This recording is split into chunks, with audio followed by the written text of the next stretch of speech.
তো বন্ধুরা, আজকে বাজারে এনে যে রিক্সাওয়ালা মামা আমারে উঠাই দিল। চাল, কাঁচা বাজার, মুদি বাজার সব কিছু দরজার সামনে রেখেছে। এখন আমি এই চাবি দিয়ে দরজা খুলব। চলো যাই, এখন একে একে সব নিতে হবে, উপায় নেই। তো এখানে আমি হচ্ছে যে বাজারগুলো একে একে তুলে নেব। এটা হচ্ছে ভাইয়ের বাসা থেকে আসার হ্যাঁ, একদিন পরে আর কি। যেদিন এসছি সেদিন প্রিয়ন্তী ওরা বাসায় ছিল, ঝটপট এসে দেন হচ্ছে রাতে ওদের রান্না টান্না করে খাওয়ালাম। ওই দিন বাজার থেকে বাজারও করে নিয়ে আসলাম, তো সেগুলো আর ফুটেজ নেওয়া হয়নি। এটা হচ্ছে পরের দিন, কারণ ভাইয়ের বাসায় গিয়েছি, সমস্ত বাজার টাজার ফ্রিজ ট্রিজ আমি সব কিছু খেয়ে টেয়ে চলে গিয়েছিলাম, যে এসে একবারে বাজার করব, ঈদের বাজার করব আর কি। তো এখন হচ্ছে যে চালও দরকার ছিল আমার। তো চাল তো আর আমি টেনে তুলতে পারবো না, মেয়ে মানুষ। তো আমার রিক্সাওয়ালা মামা আমাকে সব একে একে তুলে দিয়েছে। তো আমি সাধারণত এই মামাটাকে নিয়েই বের হই আর কি। তো এখন ঘরের সামনে দিয়ে গিয়েছে আহ, চাল চাল ডাল, তো আমি রিক্সায় বসাচ্ছিলাম, রিক্সা ভাড়া দিয়েছি। আবার পরে গিয়েছি কাঁচা বাজারে, তো সেগুলো উঠিয়ে দিয়েছে, আমি রিক্সায় বসাচ্ছিলাম। তো ঘর ছিল অফ, আর প্রিয়ন্তীও তো শ্যুট নিয়ে ব্যস্ত। তো এখানে এটা হচ্ছে তার পরের দিন। এই যে আমার হাজবেন্ড উনি বেরিয়েছে, কারণ আমার হাতে মেহেদি দিবে, এটা দুদিন ধরেই বলছিল। তো চাঁদ রাত্রে বের হয়ে গেলাম, প্রিয়ন্তীও শ্যুট নিয়ে ব্যস্ত, প্লাস চাঁদ রাত বলে কথা, বাচ্চা কাচ্চা তো একটু দৌড়াবে ছুটবে, এগুলোর মধ্যেই থাকবে, আর আমরাও বেরিয়ে গেলাম। তো এখানে উনি হচ্ছে যে আহ, মানে মেহেদি নিজে পছন্দ করে কিনলো। প্রথমে পার্লারে পাঠিয়েছিল, পার্লারে ওনারা দিতে পারলো না, পরে হচ্ছে যে ওই যে স্টিকার পাওয়া যায় সেগুলো আমার হাতের সাথে মিলিয়ে মিলিয়ে কিনলো। খুব শখ আমার হাতে মেহেদি দেখবে। তো এই যে মেহেদি কিনে তারপরে ঔষধের দোকানে আমরা গেলাম, স্যান্ডেল কিনলাম, আমার ঈদের স্যান্ডেল, এগুলো না। তারপরে হচ্ছে টুকটাক কাঁকড়া ব্যান্ড ট্যান্ড এগুলো কিনে টুকটাক বাজার ছিল, ওই শাকসবজি একটু যা যা সামনে পড়লো আর কি নিয়ে দেন হচ্ছে যে দুজনে চলে আসলাম। এর মধ্যে টুকিটাকি আরও যেটা হয়েছে যে 15 নম্বর গিয়েছিলাম, আম, আবার আমরা মুদির সোদার ওখানে। তো সেখানে চোখে পড়লো যে পাঞ্জাবি, তো ও বলল যে রিক্সাওয়ালা মামাটা অনেকক্ষণ যাবত আমাদের সাথে আছে, তো ওনাকে আমি একটু পাঞ্জাবি দিতে চাই। তো দাও, দিবে যখন। তো দাম বেশি কমের ব্যাপার না, লোকটাকে দিল, উনি এত খুশি হলো যে বলল যে কালকে ঈদের নামাজ আমি এটা দিয়ে পড়বো।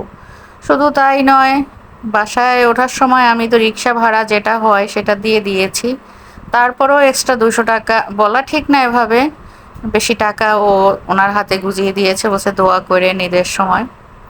তো এগুলো ও টুকটাক করে, কারণ সৌদি আরবে ছিল আর হোস্টস করেছে, একটু ইসলামিক মাইন্ডের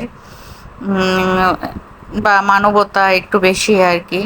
তো ওর জন্য আমি আবার পাঞ্জাবি টাঞ্জাবি কিনে রেখেছিলাম, সেগুলো আর আমি ফুটেজ ধরে রাখতে পারিনি, কারণ একার হাতে আমার সব ছিল। ভাইয়ের বাসা, নিজের বাসা, বাচ্চা একদিকে, স্বামী একদিকে, ভাইয়ের বাসাটা, নিজের মানে দৌড়া ছুটাছুটি, তো এদিকে কাজের হাজবেন্ডের লোক যেটা হয় তারা কিন্তু থাকে না মানে ঈদ হাতে কোরবানিতে, মেহেদি সেই পড়ছি ঘরের আর কি। কাজগুলোও করতে হয়।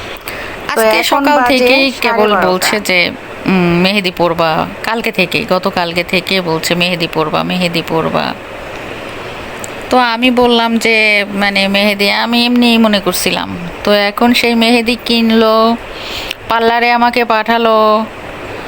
পার্লারে আমার এখানে যে পার্লার সেখানে ওনরা হিন্দু, তো হিন্দুরা তো সাধারণত মেহেদি দিতে পারে না, বলছে অন্য ফেসিয়াল টেসিয়াল হলে করে দিবে, তা বলছে না আমার মেহেদি পড়তে হবে। পরে এইটা পেলাম হাতের, এটা ছোটদের জন্য হাতের ডিজাইন, লাইফেই ফার্স্ট টাইম এরকম করে দিচ্ছি। ইচ্ছা ছিল নিস্তলার সুমাইয়ের হাতে পরবো, বোনের হাতে, কিন্তু ও আসবে না আজকে। তো এখন হাজবেন্ড নিজেই মেহেদি পরিয়ে দিচ্ছে। এই ফিলিংসটাই অন্যরকম। আমি জানি না সবার জীবনে এরকম মানে আসে কি না। তো খুব ছোট ছোট জিনিসই মানুষের লাইফে অনেক ইম্পর্টেন্ট। খুব বেশি কিছুর কিন্তু সুখী হতে দরকার হয় না, অন্তত আমার কাছে। এই যে দেখো, খুব যত্ন করে আমরা কিন্তু দুজনেই টায়ার্ড, আমি টায়ার্ড হয়ে গিয়েছি। ওকে খাবারও দেইনি, বাজে এখন 12:30 রাত। সকালে উঠে ঈদের নামাজ পড়তে যাবে। তা দেখো, এই যে বসে যে দাও দাও দাও। তা আমি আবার এইসব ব্যাপারে একটু আগোছালো সাজগোজের দিক থেকে, ওই যতটুকুই করি ওর জন্যই করি আর কি। লিপস্টিক দেয়া পছন্দ করে, লিপস্টিক দেই। একটু সাজুগুজু করলে খুব খুশি হয়। তো আজকে কতগুলো ক্লিপ কিনে নিয়ে আসলাম, স্যান্ডেল কিনে নিয়ে আসলাম, ওই টাকা দিল। তো এই মেহেদি কিনলো। তো এই ছোট ছোট জিনিসগুলোই আসলে জীবন, এইগুলোই জীবনের অর্থ বহন করে। এই স্মৃতিগুলো নিয়েই মানুষ আজীবন বেঁচে থাকে। মানুষের আর কি আছে, সবারই একসময় কবরে যেতে হবে অথবা পুড়তে হবে চিতায়। তো এগুলোই আসলে উপভোগ্য, এগুলোই জীবন, এগুলোই জীবনের অংশ। কেউ পায়, কেউ পায় না। আর কেউ পেলে কারো কাছে মূল্যায়ন থাকে না, আবার অনেকের কাছে অনেক মূল্যবান। যেমন আমার কাছে খুব মূল্যবান। এগুলোই, টাকা পয়সা, গাড়ি বাড়ি, অট্টালিকা কোনো সুখ আনতে পারে না। অনেক দেখেছি, হাজার দেখেছি, এখনও দেখছি। সুতরাং আমার সুখের জীবন। তোমরা মাশাল্লাহ বলতে কিন্তু ভুলবে না।